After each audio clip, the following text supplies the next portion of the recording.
Я приветствую вас, дорогие друзья, уважаемые гости и подписчики моего канала. Артем Дмитрук, народный депутат Украины, на связи прямо сейчас. Артем, приветствую вас. Всем добрый день. Артем, начать я, конечно, хочу с ситуации вокруг Зеленского. Как вы видите насколько протесты меняют самого Зеленского? Что изменилось за эти 4 дня? И чего от него ждать? Потому что кто-то говорит, что логично будет усиление на фронте, да, какие-то там авантюрные действия, чтобы переключить внимание. Кто-то говорит наоборот, немножко там сядет, как бы в норку забьется и будет качать вот этот вот переговорный трек, мол, смотрите, Путин готов со мной встретиться, а вот турки говорят, а вот мы видим, и пойдет по мирному руслу. В общем, такие разные догадки о стратегии. Но то, что удар по Зеленскому был нанесен, конечно, серьезный, это факт. Продолжится ли он или перетопчется? Давайте начнем с вами с более общего, более глобального. Конечно, мы с вами сегодня обсудим, безусловно, технические детали. Постараемся, насколько нам это открыто и возможно, обсудить технические детали. Проанализируем происходящее событие, к чему они приведут и по отношению к Зеленскому, к его окружению там, и так далее. Но я бы хотел начать с первого. Не со своих слов, а слов со Святого Писания. Евангелие от Матфея 12, 31, 32. «Всякий грех и хула простятся человеком, а хула на Духа Святого не простится человеком». В этой связи я также советую всем нашим зрителям прочитать очень короткий труд святителя Николая Сербского «Война и Библия», вот, в котором очень интересно можно проникнуться разными такими духовными событиями, связанными с теми событиями, которые, собственно, происходят повсеместно со всеми нами, с государством, с людьми там, и так далее и тому подобное. В этом вопросе, конечно же, Александр, я должен сказать, что все события, которые сегодня происходят, это, безусловно, война, это трагедия на фронте, это сотни тысяч погибших, это то состояние, в котором находятся сегодня все наши люди, все наше общество на территории Украины, за ее пределами, потому что если кто-то думает, что люди, которые выехали за границу, им там хорошо, они очень ошибаются. Сегодня все, кто родился в Украине, кто жил в Украине, они страдают. Все эти события, трагедии на фронте и так далее, они связаны абсолютно с одними, я в этом глубоко убежден. Это процесс гонения, собственно говоря, на нашу церковь, на Господа. Вот. Знаете, Александр, невозможно бить священника и надеяться на то, что у тебя все будет хорошо. Невозможно разрушать храмы, невозможно сжигать храмы и надеяться на то, что ты что-то построишь.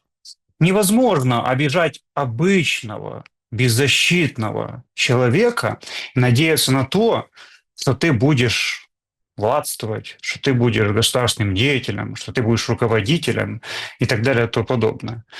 Поэтому все эти процессы, это, знаете, очень хороший пример причинно-следственной связи и событий, которые развиваются, потому что так есть. Есть законы, писанные и неписанные, испокон веков, понимаете?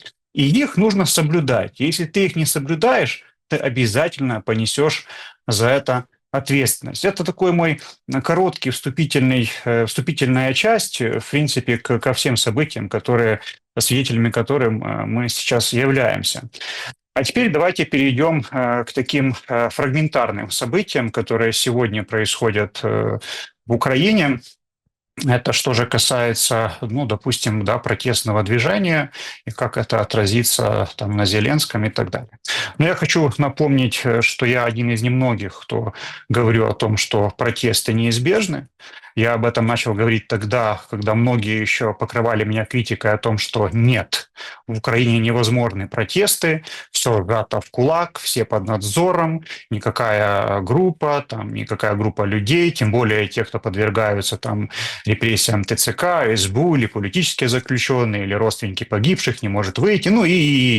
Я говорил, что противостояние неизбежно, что гражданское сопротивление неизбежно, что конец режима неизбежен.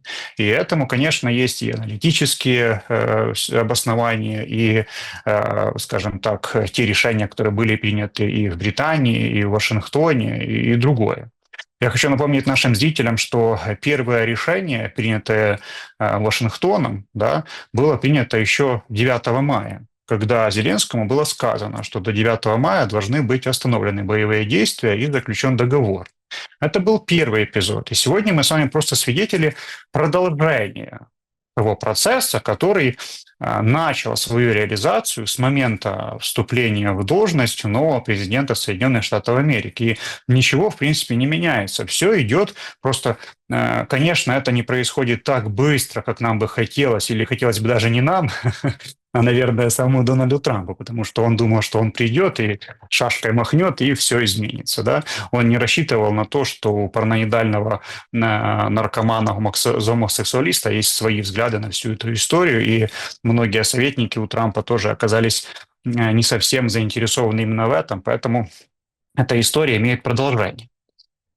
Итак, идем дальше. Что же касается групп и так далее. Ну, на сегодняшний день мы с вами свидетели такого первого протестного движения в Украине, довольно большого.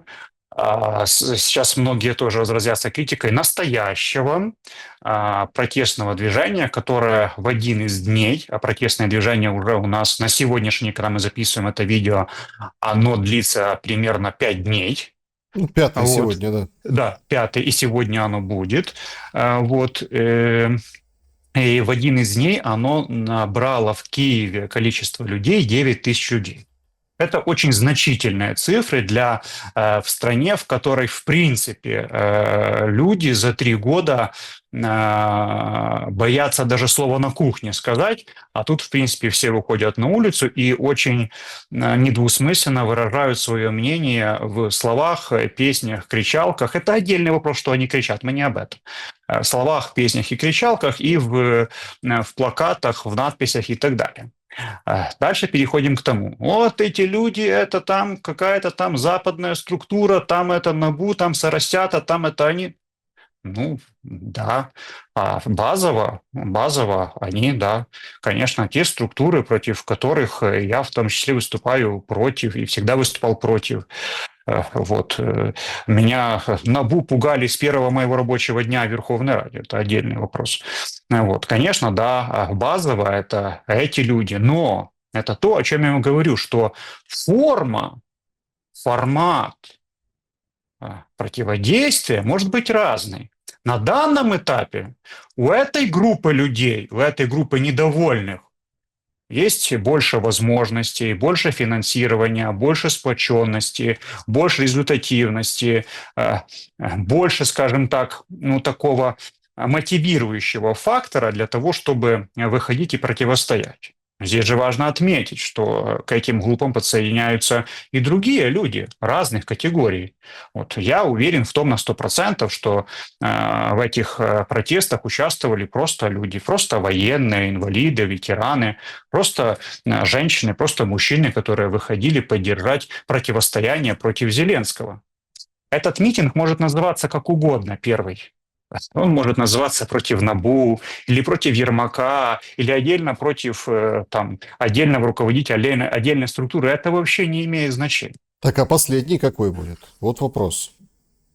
Сейчас мы плавно с вами к этому перейдем. И сейчас этот процесс уже начался. Его можно называть как угодно, проплаченный, непроплаченный. В этом вопросе у меня вообще свое мнение, что на сегодня мы находимся в тяжелейшей такой государственной ситуации, политическом кризисе, что, собственно, и даже глава фракции «Слуга народа» подтвердил своими словами и написал моим коллегам, депутатам, в чат, что, коллеги, мы находимся в очень тяжелой политическом кризисе, да? Ну, вот, собственно, подтвердил наши с вами и наших экспертов мнения и слова. Вот. Поэтому в этой ситуации любые способы хороши, любые способы объединения, любые способы митингов, демонстраций и смены режима, смены власти. Здесь прошу отметить, и всегда акцентировал на это внимание, что я приверженец того, чтобы власть в Украине поменялась добровольно. То есть эти процессы произошли абсолютно демократически, мирно и нормально. Но просто как бы Зеленский загоняет страну в такую ситуацию, что мирно, нормально это провести невозможно, поэтому происходят такие процессы. Значит, если позволите, это процесс, который произошел сейчас, протесты и митинги, скажем так, это проверка связи. Проверка связи– это разминка. Кого с кем? Да, это проверка связи и разминка с, значит, возможностью проведения подобных мероприятий на территории Украины и, собственно, теми людьми, которые в этом заинтересованы. А заинтересованных в этом людей очень много, в том числе я, вы и другие люди. И на сегодняшний день там те 20-30 миллионов людей, которые остались на территории Украины. Да? Конечно, в этом больше участия сегодня принимают, скажем так, люди из там, разных категорий, да, возможно, какие-то политические элиты, какие-то большие общественные организации там, и так далее. Вот, поэтому это процесс разминки, процесс связи. Он прошел, я бы сказал, очень успешно. Он себя отработал. Вот, и на сегодняшний день митинги могут прекратиться хоть и сейчас, хоть и сегодня. Но сегодня они еще будут. Ну, вот, они могут продлиться еще какое-то время. Вот, но по регламенту этого процесса они будут еще 30 числа будет большой митинг. Вот. Но это уже не изменит общей конъюнктуры событий, того, что процесс запущен, и в конечном итоге он должен добиться своей цели, а именно освобождения Банковой от Я Зеленского. пытаюсь от вас добиться, что за процесс? Ну, смотрите, вышел МИД Российской Федерации и говорит, что эти органы вокруг, это вообще система контроля Запада, мы как бы ни при чем, да? То есть как бы не подыграли россияне Зеленскому в плане там, вот, это там, мы не против органов, мы против российского влияния, да, вот на этот непосредственно момент. А вы говорите о каких-то процессах, которые запущены, которые пойдут дальше, о смене власти. Вообще же об этом речи не идет. Смотрите все вот эти там набушники и саповцы, как зайчики рядом с Зеленским фотографируются, законы подходят им.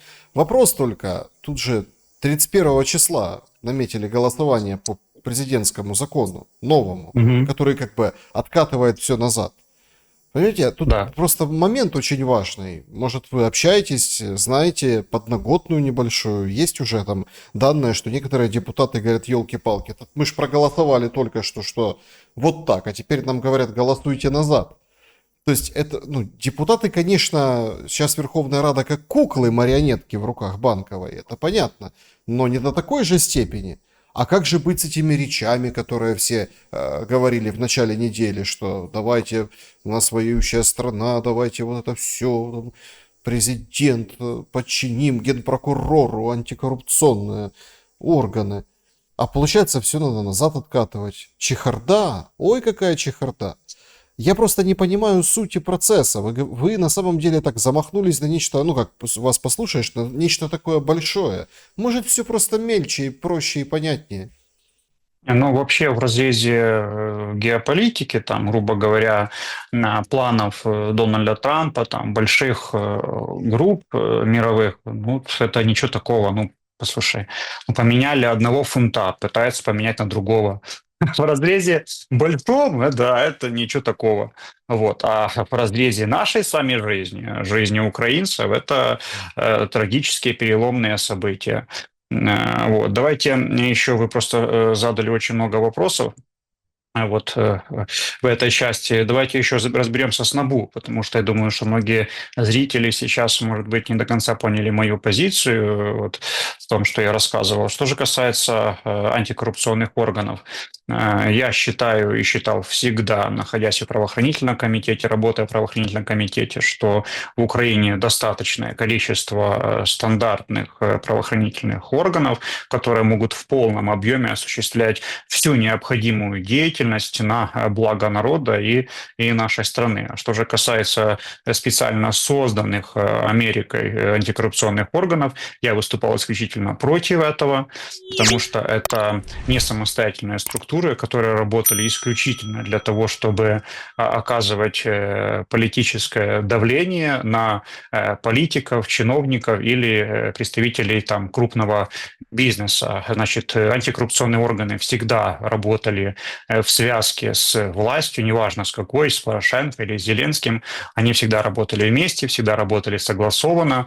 Вот хочу продолжить о том, что как и только я стал депутатом, лично мне сразу пришли сигналы: вот, бойся, антикоррупционные органы, НАБУ, сейчас на тебя заведут дела, сейчас тебя там и так далее, то подобное. Вот, ты там прокатался на какой-то машине, там все, тебя сейчас судят, вот ты прокатался на каком-то мотоцикле, все, на тебя сейчас заведут, вот там снял какую-то квартиру, все, на тебя там сейчас заведут, вот там голосуй так, потому что на тебя заведут, вот не выступай против вакцинации, потому что на тебя НАБУ заведет, вот не выступай против ЛГБТ, потому что на тебя НАБУ заведет уголовные дела. То есть это было постоянно. На меня НАБУ за все время так и не завело. Ну, дела, как говорятся, заведены, они как бы не публичные. Вот НАБУ еще, антикоррупционные органы, обладают такой специальной функцией в Украине, гласной и негласной. Они как бы следят, контролируют чиновников и политиков в Украине, и потом все это передают значит, в посольство и в Соединенные Штаты Америки. Да? То есть попросту собирают компромат, собирают информацию и вот передают в первую очередь туда. То есть это орган управления, это не о государстве, это не о субъектности, конечно же. Но поэтому я выступаю исключительно против этих органов. Они не нужны. За время своей работы они не показали никакой результативности. Там по статистике можно посмотреть: раскрытие дел 0, подача дел в суд 0, Ну и, в так был общем-то, же никакого шанс. результата. Был же шанс. Вот эта табличка. Наконец-то Чернышов нас объединил, всех украинцев. Был же Да, шанс. вот. Миндич, прослушка, квартира там, Блатхата, где они обсуждают якобы с Зеленским о том, кого Да, будут кошмарить и давить. Сейчас говорят, что есть некие записи. То есть история есть, прям, конечно. Да. история Кучмы повторяется, да, там пленки.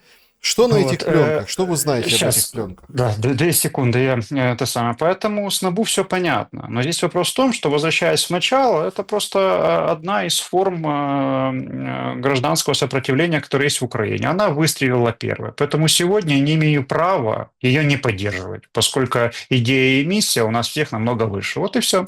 Идем дальше. Что же касается пленок и так далее. Ну, тут мы с вами, видите, возвращаемся. Чого це відбулося? Чому, собственно, Зеленский так накинулся на антикоррупционный орган, если же они, в принципе, с ним всегда работали, и все было в порядке, и вместе кошмарили народных депутатов и других чиновников. Ну вот, поэтому мы переходим с вами, в принципе, к главному вопросу, что касается именно этого конфликта, а не того, что уже назначено глобально. Вот. Это связано с тем, что была дана команда антикоррупционных органов поднять и расследовать те преступления, которые на Западе всем давно известны, они есть. Это серьезное преступление Зеленского, члена его команды, против Украины, против всего украинского народа. Это большое количество хищений на всевозможных формах. Это и на войне, и на промышленности, и на экономике, и на образовании, и на медицине, на всем. Это здесь нету никакого разделения, воруют со всего, вот, и все это есть. Записи есть, разговоры есть, все это есть. Вот, поэтому, как только антикоррупционные органы получили команду работать, Зеленский, конечно же, об этом узнал, и было принято решение ликвидировать попросту эти антикоррупционные органы, чтобы, скажем так, ниточка преступления не привела к нему, а она там, собственно, он является главой этой преступной организации, ну, или террористического режима, как вам удобно. Поэтому причиной ликвидации антикоррупционных органов стало именно то сейчас, что они начали действовать уже, собственно говоря, по-настоящему в отношении Зеленского и его окружения. То есть просто начали выполнять свою работу. И путем нехитрых и особо всяких там не отличающихся какими-то суперспособностями действий, они определили, что хищения огромные, они есть, и за них пора отвечать. Вот команду НАБУ, антикоррупционным органам, дали западные структуры, дала администрация США и часть, значит, определенных групп с Британии. Вот, собственно, это стало причиной, поскольку это было бы, скажем так, известно уже всем, стало бы публично, и близкие к Зеленскому люди получили бы реальные подозрения, вот, и он в том числе. Вот, это же, посмотрите, здесь почему это происходит? Грубо говоря, администрация Трампа, они же не могут приехать в Украину, ну, чисто теоретически могут, но они не могут приехать вот и дать подозрение Зеленскому. Там, вот ты преступник, ты украл у нас там столько-то миллиардов. Нет, это происходит вот таким вот, скажем так, демократическим способом, да. Вот существуют у вас структуры антикоррупционные, ну пусть они расследуют. Вот они расследовали, вот это есть. И Зеленский в этом узнал и начал включаться в противодействие. Естественно, план был заранее согласован с западными структурами, поэтому его и сразу начали, ну, собственно, Зеленского уничтожать этими митингами там и протестами.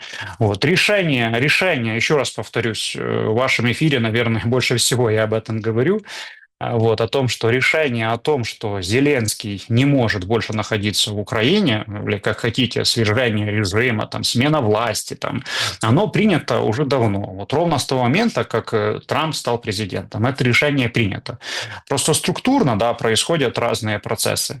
Ну вот, если же мы говорим с вами о том, что этот процесс запущен, вот, то на его реализацию, ну, просто так, исходя из политического анализа, понадобится, ну, 3 месяца для того, чтобы решить этот вопрос до конца. Вот и все. Ну, а дальше мы уже с вами можем переходить к вопросам. Еще за депутатов. Что касается депутатов. Да, депутаты сейчас птицы подневольные. Сейчас, скажем так, все закрыты в клетке, все голосуют с-под палки под разными предлогами, как я говорил еще когда-то ранее до войны. Всем предлагают или глубокие ямы, или высокие горы. Вот, но высокие горы закончились еще 24 февраля 2022 года, остались только глубокие ямы или темные подвалы. Вот, поэтому здесь они находятся в таком сложном, я бы сказал, положении, я им не завидую. Знаете, как было такое видео у Коломойского, где он там матерится и говорит, вот там ввязали меня в эту историю. Вот так каждый народный депутат сейчас сидит в парламенте и об этом говорит. Вот. На данный момент, давайте я вам кратенько о практической ситуации в парламенте. На данный момент в парламенте очень сложно с голосами. Первая причина элементарная. Был объявлен отпуск, народные депутаты уехали просто в отпуск, запланировали себе совсем другие мероприятия. Вот. Вторая форма, конечно же, никто не хочет быть в сотый раз обманутый Зеленским, поскольку я вам говорю с полной ответственностью о том, что Зеленский патологический врун, он лично меня обманывал сотни раз, и других моих коллег, и других людей. Вот. Чего стоит только господин Коломойский, который сидит в СИЗО, да? Главный обманутый человек Зеленским. Поэтому ситуация в парламенте сложная. На данный момент суббота голосов нету, голосов не хватает. Были включены специальные процессы, так называемые ломы. Был включен там Жан Беленюк, который публично рассказал о том, что он ошибся и призывает депутатов голосовать. Также пытаются связаться с Василием Веростюком, который должен сказать тоже, давайте там подключаемся, все остальное. Он пока интеллигентно морозится от этого процесса. Ну вот, и другие там народные депутаты, другие как бы лидеры мнений на побегушках офиса. Сейчас процесс налаживается, но вероятность, как всегда, есть, что парламент может не поддержать и не проголосовать. Да, все зависит именно от того. Там Рахами обещает какие-то гарантии безопасности там всем и так далее. Но это все полная чушь, бред и показывает только о том, что развал неизбежен. Развал неизбежен еще потому, что мы сами наблюдаем те кадровые изменения, которые происходят, и те люди, которых назначают, они просто не могут физически, этически выполнять те задачи, которые возложены на них должностью. Поэтому этот процесс, скажем так, находится в своей уже финальной стадии. Да, если угодно, поговорим дальше там о процессах выборов там или Нет, возможных смотрите, выборы, изменениях. подождите, выборы выборами, вы мне одно Да. только скажите. Так а что это за история с мужеложеством в офисе президента? Ну, а шо?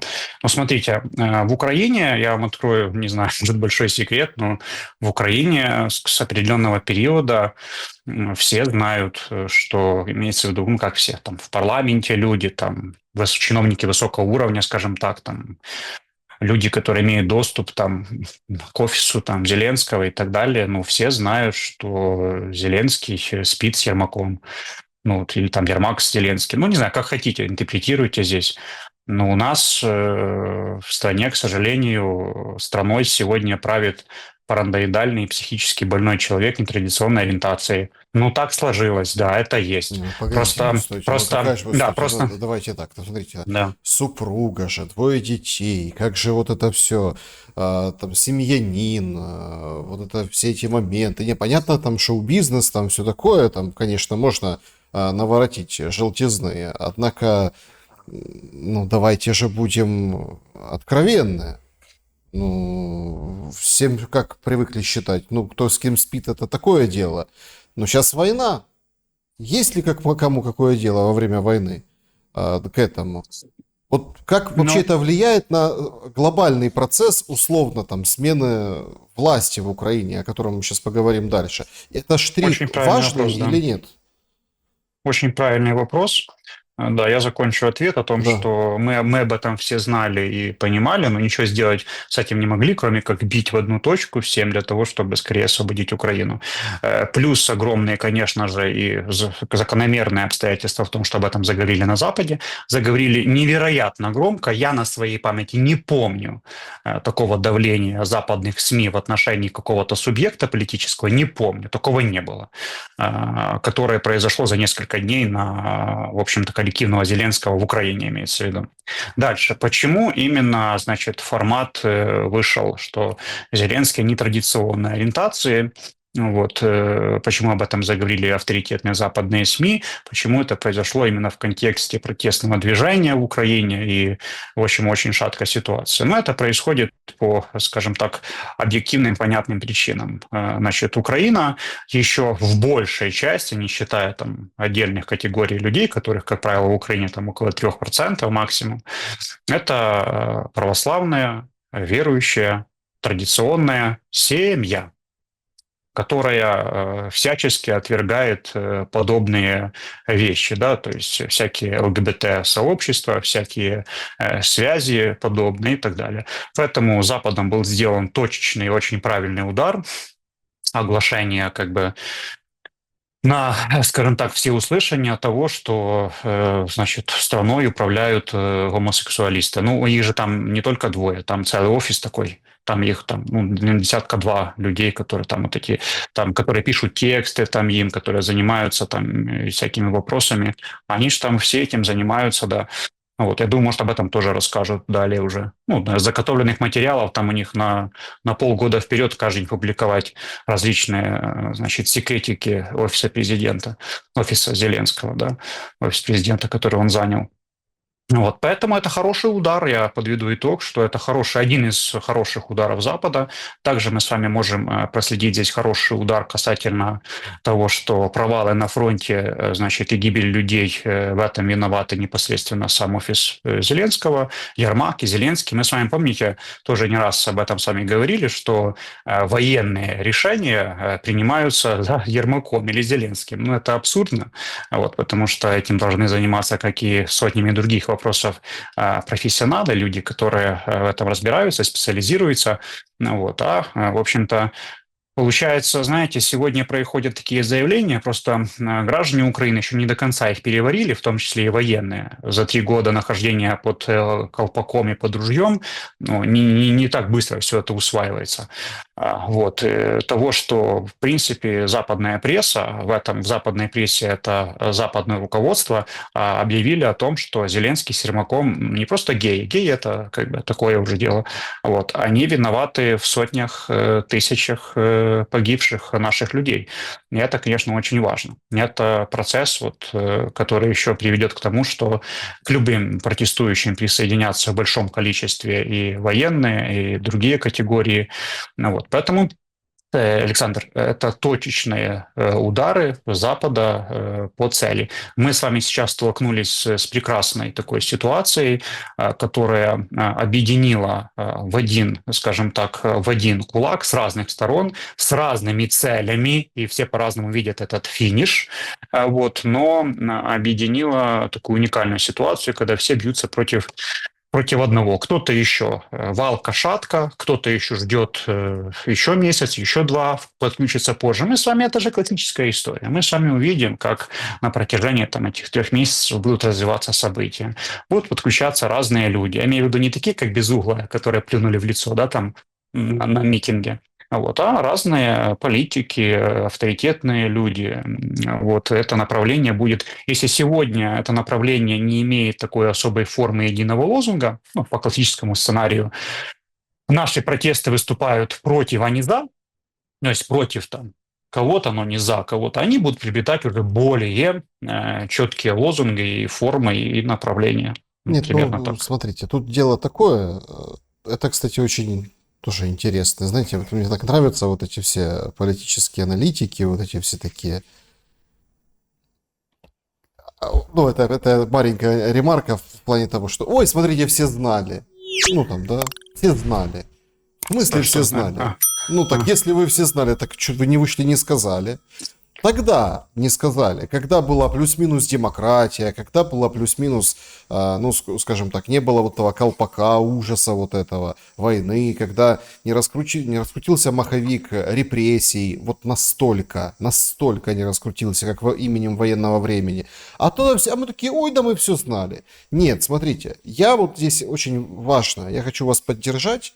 Неважно, кто с кем там, с каким дулом и какой винтовкой в начале войны спит, понимаете? А вдруг чеченцы прорвутся в правительственный квартал, надо отстреливаться. Вдруг татаров и малюк не перебьют всех. Неважно. Важно другое, что решение по Бахмуту принимал Ермак, об этом пишет Financial Times. Поэтому этот Бахмут это серьезная рана, очень серьезная для украинского народа. Там, ну вот, например, был период времени, когда вот я общался с многими людьми, и там через одного, а где Бахмут, а где Бахмут, а там ранение, погибшие, а где служил? Бахмут, Бахмут, Бахмут, это прям было на слуху. Это времена еще Вагнера, это времена вот этой всей мясорубки ужасной, когда пресса говорила, отойдите, да, отойдите, нечего там воевать. Но все сказали, нет, нельзя, мы перемалываем. Ну, это очень, кстати, важный момент. Так а на кого меняют Зеленского, если цель его сменить? Вот тут важный момент. Цель его воспитать, ну там полностью прогнуть, или все-таки поменять? Как вы отвечаете на этот вопрос? Отвечу с последнего. Цели воспитать нету. Здесь, скажем так, процесс воспитания или перевоспитания, он утратил свою способность и возможность. Наверное, концом этому была первая встреча Зеленского и Трампа в овальном кабинете. Мне кажется, тогда уже был последний. Как бы лоббисты ни старались, сколько бы денег на крови офис не завозил бы, кому бы не завозил бы, уже, скажем так, это был последнее решение о том, что перевоспитать или воспитать уже не получится. Дальше все это структурные процессы. Дальше. Значит, конкретно заменить Зеленского. Ну, смотрите, Александр, заменить Зеленского нельзя. То есть просто взять, заменить нет. Можно в Украине с легкостью американцы, Запад коллективный может заменить без проблем любого чиновника, может заменить премьер-министра, любого министра, поставить своего, даже с гражданством, другим плевать. В Украине давно это потеряло всякие смыслы, абсолютно без разницы. Лишь бы политически удержаться тем, кто у власти, и без разницы, кто там будет занимать какие должности. Вот. Заменить можно любого чиновника. Что же касается замены Зеленского, здесь процесс немножко сложнее, потому что просто заменить не получится. Заменить, значит, можно исключительно, значит, процессом. Процесс должен проходить следующим образом. Зеленский должен уйти со своего места, да, и должны... Ну, он уже самостоятельно не уходит. Все, мы уже это упустили. Он уже уходит не самостоятельно. То есть процесс его выдавливания уже начался. все, что уже после 5 дней назад, уже все. То есть он уже уйдет не самостоятельно. Какую бы пьесу он не спел бы в день своего ухода, о том, что я приняв рішення, я все зробив и так далее, все, уже он уходит не самостоятельно. Вот он уходит, и должны произойти какие-то процессы. Есть Верховная Рада. Верховная Рада может быть временным органом, который там какое-то время продержится, принимает какие-то решения. Дальше может быть согласовано, создано временное правительство. То, о том я тоже уже не раз говорил, формат создания и так далее. Ну и дальше это процесс выборов, чего, кстати, сегодня уже требуют и многие военные эксперты. Я об этом наблюдал, вот смотрел буквально перед нашим эфиром. Дальше, что же касается замены, ну, мы, конечно же, видим в информационном пространстве замены, как бы, ну, будем называть уже так замены, да, замены Зеленского на Залужного. То есть, как бы на выборах, по идее, должен выиграть Залужный, да, по представлению, как бы, каких-то групп Запада, то, что позволено нам увидеть, хотят видеть Залужного вместо Зеленского.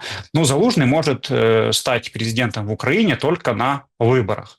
А стать другим форматом, управленцем в Украине он не может. То есть он не народный депутат, он не может возглавить парламент для того, чтобы быть временно исполняющим обязанности президента. Он может единственное в формате временного правительства возглавить эту группу и стать временным управленцем в стране. Вот такие форматы возможны. Другой формат – это исключительно формат выборов, где он, как человек, у которого там еще на полгода назад был, в принципе, один из самых высоких рейтингов узнаваемости и доверия по объективным причинам, связанных с военной ситуацией в стране, с его, скажем так, положением, его должностью и так далее. Вот. Если ссылается Запад именно на это, то это именно так. Что же говорить дальше, то это еще все западные как бы эксперты, которые советуют там лидерам именно фигуру Залужного, это связано с тем, что в Украине выжжено политическое поле, и, в принципе, просто предлагать больше некого. Поэтому фигура Зеленского, фигура Залужного до сих пор и фигурирует. И этот процесс, возможно, даже обсуждается. Подождите, Если мы будем... Да. мы с вами, точнее, как вы говорили и у себя на канале, подпишитесь на Дмитрука, тоже все как под санкциями, тоже все как положено. Надо менять страну. Телеграм-канал и, конечно, YouTube-канал, вы предсказывали, что будут протесты. Я сам помню, ряд экспертов, они говорят, ну какие протесты, ну куда, ну кто, ну кто? А потом немножко там начинаю сейчас разбираться. Смотрите, а в Виннице Гройсман организовывает или принимает участие бывший премьер в этих протестах. А в Одессе Труханов, представляете? Одесса же тоже протестует. Ну, то есть, тоже выходят люди. Есть Но не только. Ну, то есть, Днепр тоже. И везде. Все приходят, все как-то так вот оп-оп-оп. И как бы вот сплотились. То, что Зеленский придаст, недорого возьмет. И то, что у него, ну, карма такая, да. То есть, вот он поиспользовал там тебя в определенный период времени. Это осталось с квартала, наверное, да. То есть, и потом выкинули все, выплюнули, забыли и предали. Это понятно. Но также теперь поступают, получается, с Зеленским многие те, кто ему осану пел.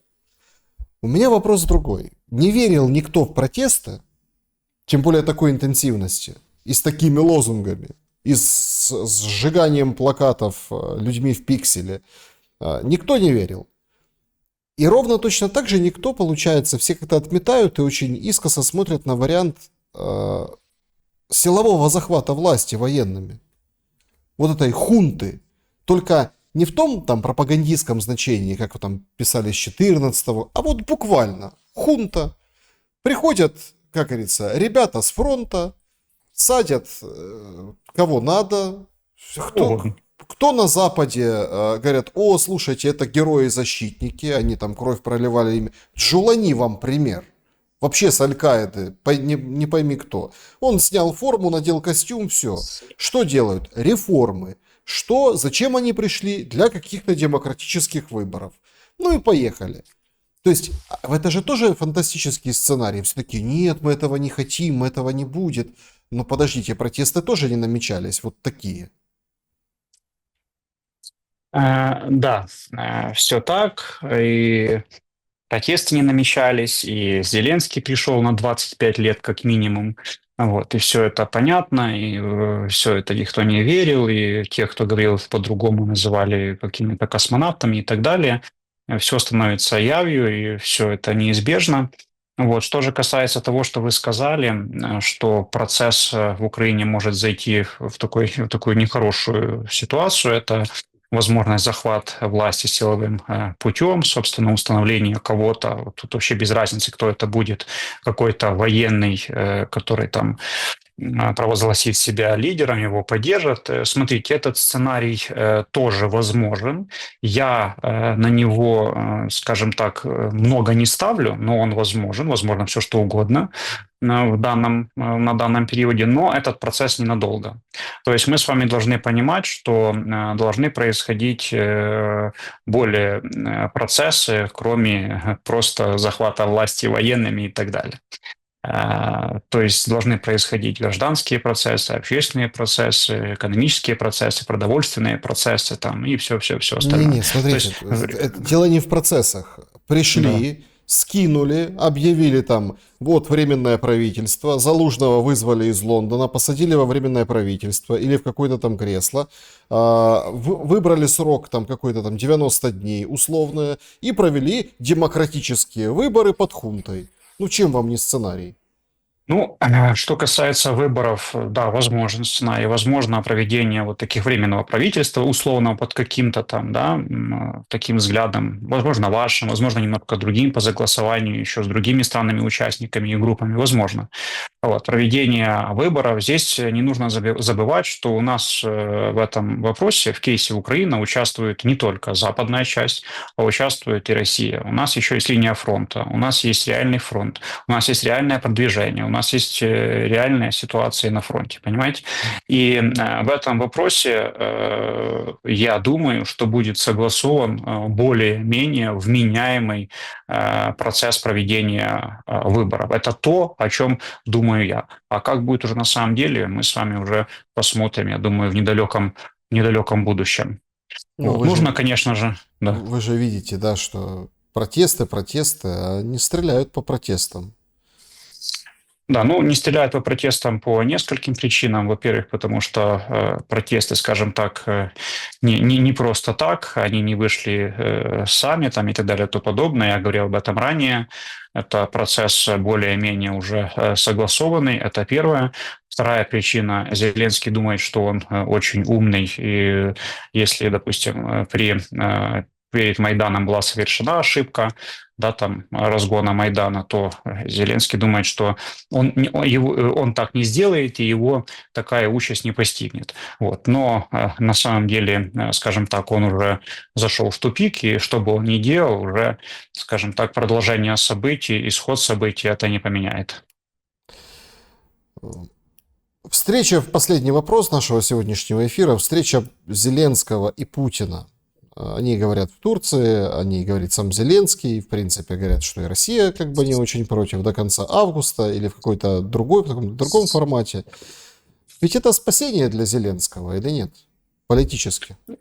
Значит, первое, подобные заявления, подобные решения, да, он может даже радой проголосовать за то, что он уже может вести переговоры с Путиным там, и так далее и тому подобное. Все эти процессы, они рассчитаны исключительно на одно. Он тянет время, это первое, что очень важно, тянет время. А второе, он придает себе значимости и снова выводит себя в публичную плоскость как лидер страны, как президент, как человек, который может вести переговоры на высоком уровне. Ну, посмотрите, он же ставит себя в один ряд с Путиным, Трампом, Си, понимаете? То есть он сам делает такие вкиды, сам их распространяет для того, чтобы повысить свое значение, свой статус, свою авторитетность. И, конечно же, этими же процессами, потому что на них кто-то реагирует, их кто-то обрабатывает, он продлевает свое время. Это первое и второе.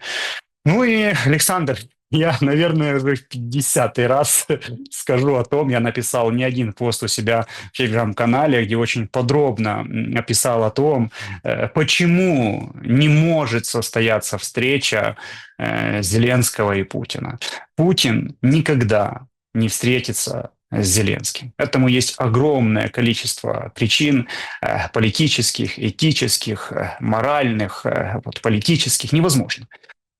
Дальше, смотрите, Путин обязательно встретится с лидером Украины.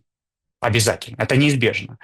Но это должен быть лидер, который будет, скажем так, ну, легитимен, если очень просто легитимный президент страны или легитимный глава Верховной Рады. То есть тот человек, который уже более-менее устоится, усидится в Украине, да, то есть это не говорится о том, что вот как вы сказали, придет какая-то хунта и какой-то там лидер, вот он встретится с Путиным, да, нет, это нет. То есть должны пройти процессы в Украине, стабилизации, легализации, и вот тогда человек, который скажет, мы Украина, не антироссия, а мы, Украина, субъектное, независимое, демократическое, Так а внеблоковое что ж он войну не государство, останавливает? которое, Ну вот которое смотрите, должно... взял бы, Кто войну не останавливает? ну, взял бы Путин и сказал, хорошо, все, перемирие там, ну пускай не на 30 дней, там, на 20.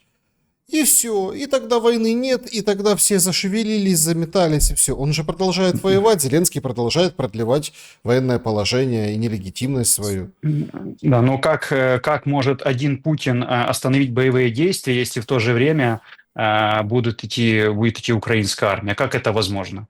Провокации даже во время прекращения огня были постоянно. Понимаете, это процесс, который неизбежно должен проходить исключительно с двух сторон. Путин же и российская сторона, они же очень конкретно заявили в меморандуме во втором пункте, по-моему, во втором варианте второго пункта, втором разделе второго варианта, они заявили о том, что мы готовы остановиться на линии, где сейчас проходят боевые действия, передислокации войск ВСУ не нужны, наши тоже не будут. Давайте у себя разбирайтесь, проводите выборы, и после этого снова начнем говорить. Это же все уже давно озвучено и оговорено. На сегодняшний день Россия готова вернуть все пленных. На сегодняшний день Россия готова остановиться на линии разграничения, лишь бы в Украине начали проходить процессы, которые приведут к смене вектора вообще жизни в Украине.